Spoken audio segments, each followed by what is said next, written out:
मुंबई काँग्रेसचे नवनियुक्त अध्यक्ष मिलिंद देवरा यांनी सकाळी सिद्धिविनायकाचं दर्शन घेतलं। विघ्नहर्ता सर्व व्यवस्थित करतो।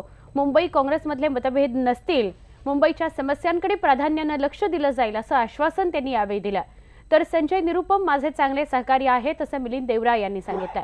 मुंबई चैत्यभूमी तसंच अन्य ठिकाणीही देवरा गेले होते।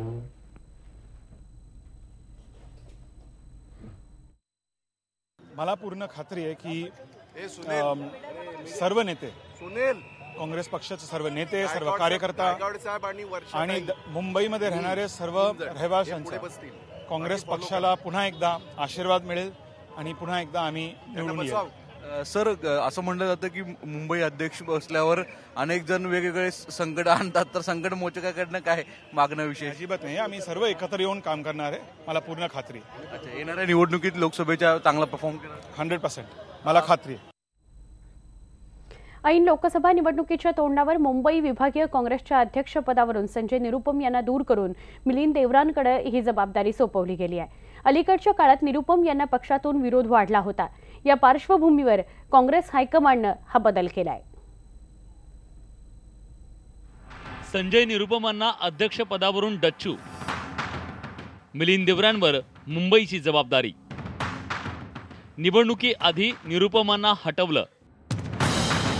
मुंबई काँग्रेस अध्यक्षपदावरून संजय निरुपम यांची पक्षानं उचलबांगडी केली आहे। काँग्रेस अध्यक्ष राहुल गांधींच्या यंग ब्रिगेडमधील मिलिंद देवरा यांच्या खांद्यावर मुंबई काँग्रेसची धुरा देण्यात आली आहे। मिलिंद देवरा आणि संजय निरुपम यांच्यातल्या राजकीय वादात देवरा गटानं बाजी मारली आहे।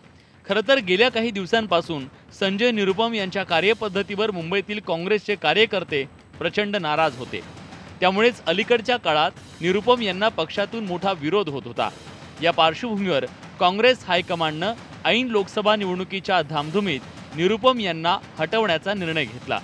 मात्र निरुपम यांना अध्यक्षपदावरून हटवताना त्यांना उत्तर पश्चिम लोकसभा मतदारसंघातून निवडणुकीचं तिकीट देऊन बॅलन्स साधण्याचा प्रयत्न केलाय।